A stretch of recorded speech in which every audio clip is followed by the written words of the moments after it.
we're just walking down to the Carell River. This is where the expedition passed through here. You can see how steep the banks are. Obviously there's no water in here at the moment. Very slippery, and Garry caught me. Thanks, Garry. As Heather's shown, this is a Carella River. It's been something that we've been following by road over 200 kilometres. When we first picked up the Carella River, it was pretty much just a small stream. Further north, this river will be like a few of the rivers there where they break up into smaller streams, but all the water here heads into the Gulf. So it's got a fair way to travel still.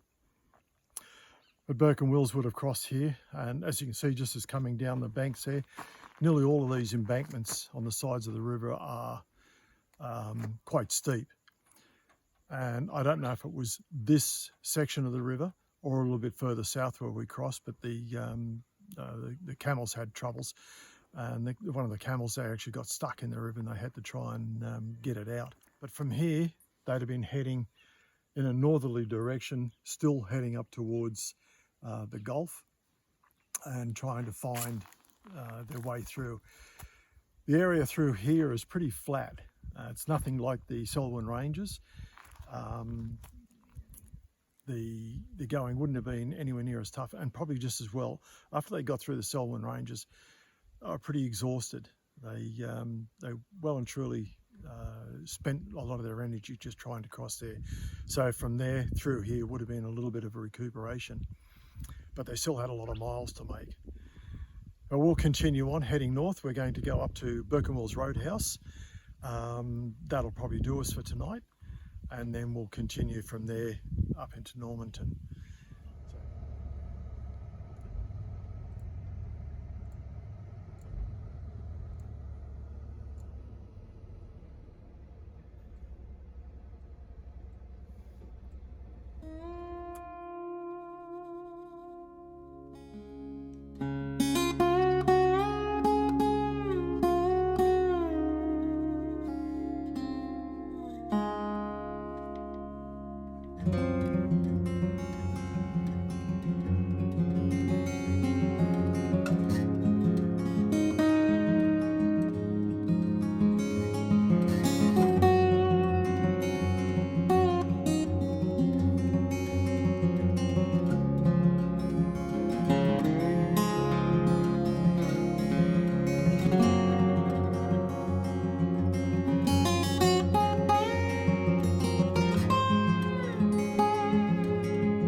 Morning. Well, we've arrived in Normanton safe and sound. The trip up to Normanton was fairly well uneventful. It wasn't an exciting drive by any stretch of imagination. Most of it was on blacktop. We did turn into a private property on a road called Wuldoona Station.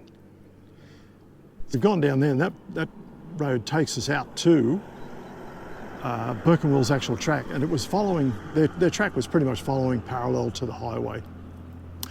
But by going down there, we've managed to get to the point where Burke and Wills were crossing the Flinders River, and when we were on our return, we stopped to take a video of the waterway itself. There was a surprising amount of water in the waterway. I don't think I got it on camera, but we come across our first croc, and I'm pretty sure it was only a freshwater croc.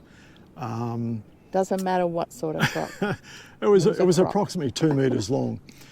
It was just marginally smaller than the croc behind us. The croc behind us is Chris. And those that have been to Normanton will know Chris the Croc.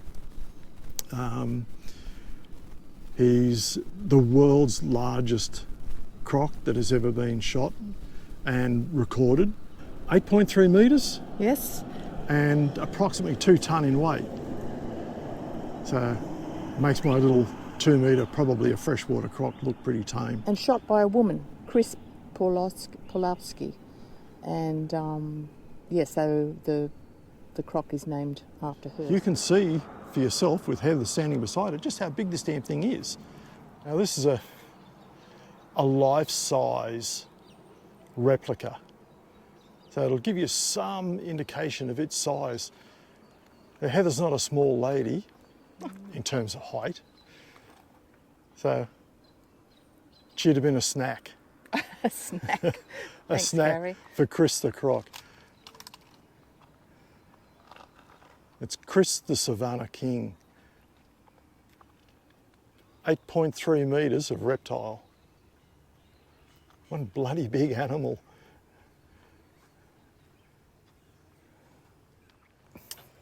We're now going to head out to Camp 119, which was Burke and Wills' last camp.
Good morning and welcome back to the channel.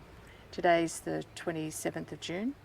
We're standing here at the mouth of the Norman River, which leads out onto the Gulf of Carpentaria. In Burke's journal he wrote, "We could not obtain a view of the open sea, but we made every endeavour to do so." So you can only just try to imagine their disappointment at not having reached the open sea and their objective. It's a huge task, and it's not until you see the country that they've been trying to get through. Remember, it's monsoon season. They're trying to make their way through mangroves that are very, very thick and tangled. The mud, they're in knee-deep mud. It was a hell of an expectation to try and get to that point. They were about 10 kilometres shy of what we can see behind us. They gave it their best. They were able to taste the salt water in the rivers that they were on. They knew that they were close, but it was just far too difficult for them to get through to the actual Gulf. So they've returned back to Camp 119 where Gray and King were awaiting their return. From 119 they've tried to retrace their steps, or managed to retrace their steps back to the dig tree. That was Camp 65, the base camp that they set up by the Coopers Creek. So 4 days shy of reaching Coopers Creek, Gray passed away, malnourished, exhausted, probably bordering on the point of starvation and thirst. So he's been buried at that point. It's taken him approximately 7 hours, according to one of the journals. The ground was to bury him. Yeah, the ground was obviously difficult to dig in, and they're exhausted. They didn't have any shovels, so they're doing it all by hand. So they've continued on heading south back to Coopers Creek, only to find the party has left. So the base camp at Coopers Creek were instructed, Bray and the rest of them were instructed to wait 3 months for the team's return. They waited 4 months. It was well beyond what they were asked to do. They were having troubles as well. There was health issues with some of the men, so it was time for them to leave. When Burke and Wills arrived back at the dig tree, they found that the team had already left approximately 7 hours earlier. So they were very, very disappointed in that. They managed to dig down below the dig tree where they were instructed. They did find supplies, but it wasn't enough. They were already exhausted. They tried to make their way down to Adelaide from the Coopers Creek, only to find that route wasn't feasible. It wasn't an easy task. Back to Coopers Creek, where Wills eventually gave up the ghost. He has laid down in an old disused mia, instructing Burke and King to continue on. Well, it wasn't much further along there when Burke said that was enough. He was sat down against a coolabah tree, instructed King to put his pistol in his hand and for King to try and do his best.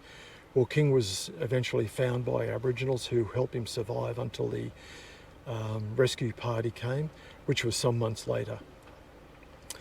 So, unfortunately, they didn't get to see the Gulf.